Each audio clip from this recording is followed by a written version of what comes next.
Jane Jacobs, the little woman that could.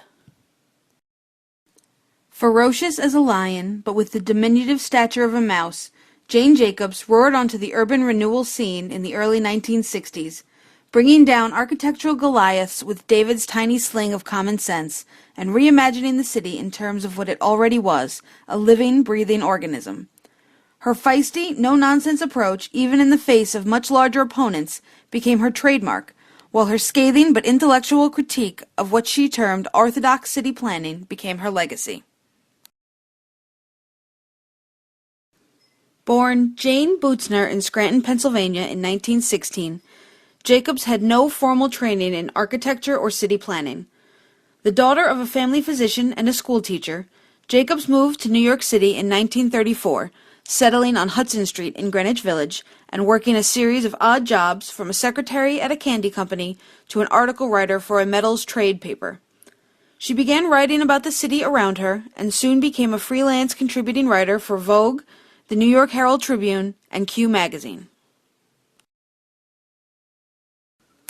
Her first book was published in 1961, and from the very beginning, The Death and Life of Great American Cities was a game-changer in the world of urban planning and the study of cities. Jacobs, a tiny, untrained article writer, unleashed a scathing, full-blown attack on the principles of modern city planning and rebuilding, dismantling brick by brick the theories and practices of 20th century titans like Ebenezer Howard, Le Corbusier, and Daniel Burnham. Jacobs' radical theories and critiques were built from her own common-sense experiences and observations of the city, and were intertwined with relatable anecdotes and examples, making the intellectually elite world of city planning accessible, while igniting a firestorm of criticism aimed at reinventing the way the world viewed cities. Jacobs believed that the curse of modern urban planning and rebuilding was actually destroying the lifeblood of the city, and that planners and architects were scientifically dissecting the essence of the urban experience. She began her crusade with what she believed was the start of this urban planning disease, Ebenezer Howard's Garden City. Howard, appalled by the putrid, overcrowded, disease and crime-infested slums of late 19th century London, proposed a radial, decentralized series of smaller cities aimed at separating programs into zones for industry, residence, commerce, and culture, all focused on providing access to bands of open natural space. Jacobs eviscerated Howard, saying he set spinning powerful and city-destroying ideas.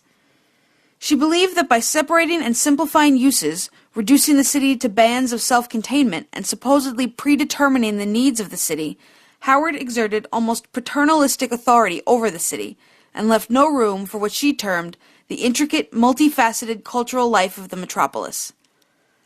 Jacobs believed Howard was uninterested in dealing with the messy, gritty reality of cities, choosing instead to circumvent them or simply ignore them by creating a new, cleaner, subservient fantasy. The real crime, she saw, was that the majority of subsequent city planning and supposed renewal was based on Howard's thinly veiled rejection of the city itself.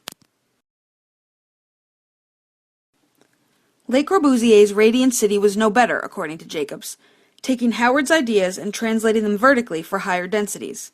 His bold, tall skyscrapers and diagrammatic planning was easily interpreted in an instant, and this simplicity was devoured by architects, planners, and developers as the future, irrespective of its failure to address the culture, emotion, and intricate interactions of a city. Indeed, Jacobs observed, this influence can be felt in that the vast majority of modern-day cities are crude carbon copies of Corb's Radiant City, with the idea of renewal being bulldozing neighborhoods to erect low-income housing projects reflecting Corb's massive vertical superblocks situated in open green spaces.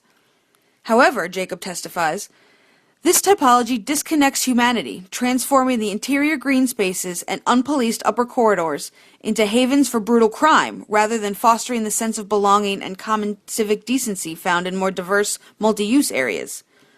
Le Corbusier sought to maximize green space and the connection to light and air, but instead provided a cultureless, protected petri dish for the ills of a disconnected society to flourish.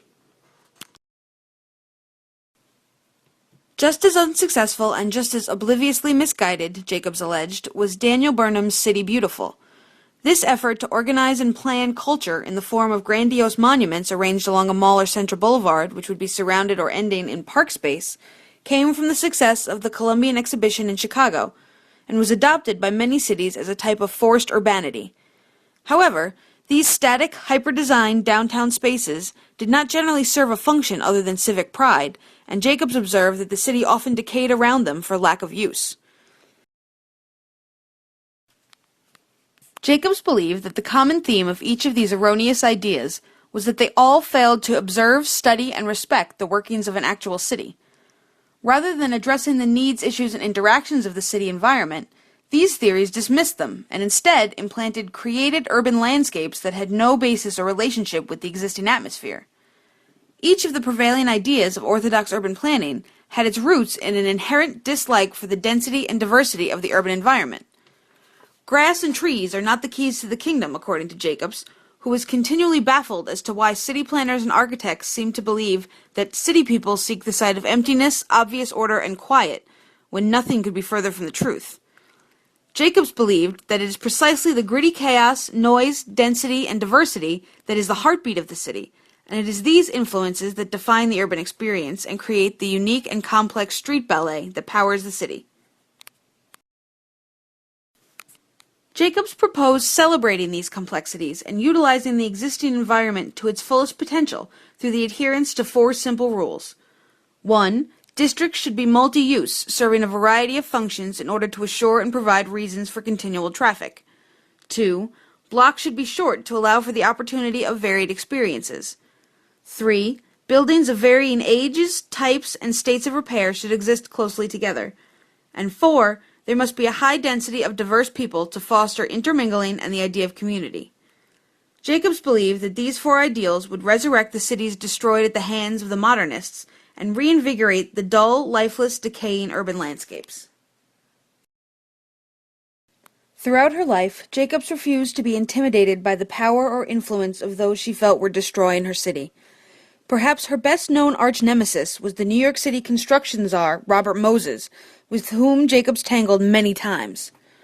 From 1952 through 1958, a then-unknown Jacobs, Shirley Hayes, and the Washington Square Park Committee raised a public outcry to block Moses from extending Fifth Avenue through Washington Square Park, a plan that would eradicate the park and forever change the landscape of the family neighborhood.